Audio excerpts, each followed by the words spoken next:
It is a weather impact alert day. Matt, give us the latest details. Yeah, so we've got area-wide snow this morning here, Danita. That's putting down a coating. We've seen upwards of 1.5 inches of snow that's fallen. You saw that live shot down towards the Hudson area, dealing with some decent flakes right now. This is kind of a light, kind of fluffier snow, very brushable here this morning, but it's also accumulating on untreated surfaces. So we do have slick spots if the road or surface is untreated here this morning. Main thoroughfares are looking good. In terms of our weather impact alert, it's not just this morning. I think it really kicks up as we get throughout the latter half of the morning, midday, and then afternoon as lake effect takes over. And this lake effect is going to continue all the way through Saturday at this point. So expect some slow travel out there.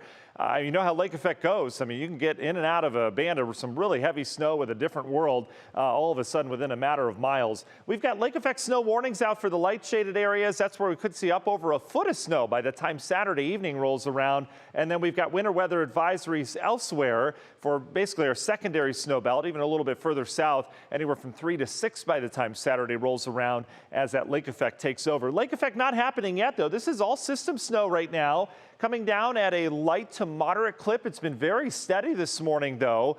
Kind of pretty if you don't have to drive in it. This eventually will head out as the system moves out, but you notice what's happening off towards the north. We're going to switch the winds around and pick them up out of the northwest, and that's creating some heavy lake effect snow bands off Lake Michigan. Eventually, Lake Erie will follow suit, and we'll see lake effect snow developing later this morning.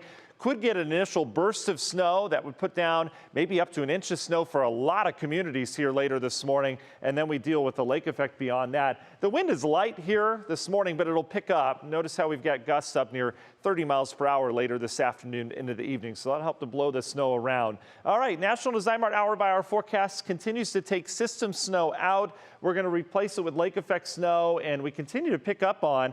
All the models agree that there'll be some kind of initial band that develops. They've seen this happen numerous times when you get a wind shift like this. You get this band of some heavy snow. It's a burst where visibility goes way down and then it's done, and you have this coating on even treated roadways. That looks to happen later this morning. That would push down to the south, and then lake effect bands would develop behind that from northwest to southeast. So that brings not just primary snow belt here into play, but secondary snow belt. We're talking Medina, Northern Summit into Portage counties. You may end up with some lake effect. We're still expecting that later today. The bands will continue to be on and off throughout northeast Ohio as they waffle to and fro. That'll happen tonight as well. And then tomorrow, a little bit more of a westerly flow, so that would bring any lingering lake effect snow out mainly east of Cleveland before things quiet down, but it's going to be on the cold side tomorrow. You'll notice that low 20s for highs, coldest day in a while, and it's going to continue to be cold on Sunday. Here's how much system snow we're expecting from here on out: another 1/2 inch to 1 inch area wide, and then the lake effect takes over with upwards of 1 foot in spots where those bands persist. Otherwise, I think a general 3 to 7 ought to do it for areas that don't fall under those bands that just get general snow. Regardless of how much snow you end up with, I mean, we're talking impacts from the reduction in visibility and snow-covered roads. We'll also have some of this blowing around, as I mentioned. Should be a light kind of powdery snow with temperatures in the 20s. It's all temperature dependent. And then attention turns towards the western U.S. There's a big storm system out in the west. This will traverse the Rockies and form what is really the first major snowstorm of the season here across the nation's the plains and then Ohio Valley.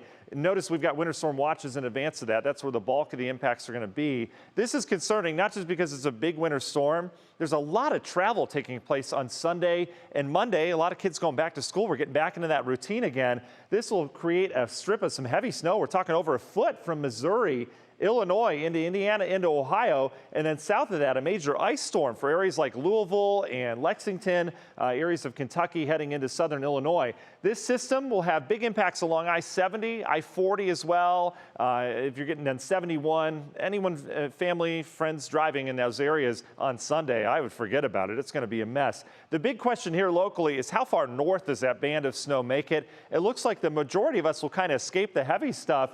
But depending on this track, you see it with the Long Ranger, our southern counties may be impacted. And this can still shift north or south, all right? That track is not locked in. So if this shifts north even 20 miles or so, we're talking accumulating snow around here and wind on Monday. So we have to keep a close eye on that. Make sure you stay tuned to the forecast. We get another model run this afternoon. So those evening newscasts, Betsy and the team will have obviously important updates on where the track of that goes. And then beyond that, it turns cold again with ongoing lake effect snow through next week. There's your potential, at least in the morning, model runs, with most of the heavy snow being in central Ohio, Columbus southward. Union Home Mortgage 10-day forecast. We are throwing a weather impact alert day on Monday, just as a heads up for that system. And then we turn colder behind that with temperatures not really rebounding through the end of next week. Danita? All right, thank you, Matt.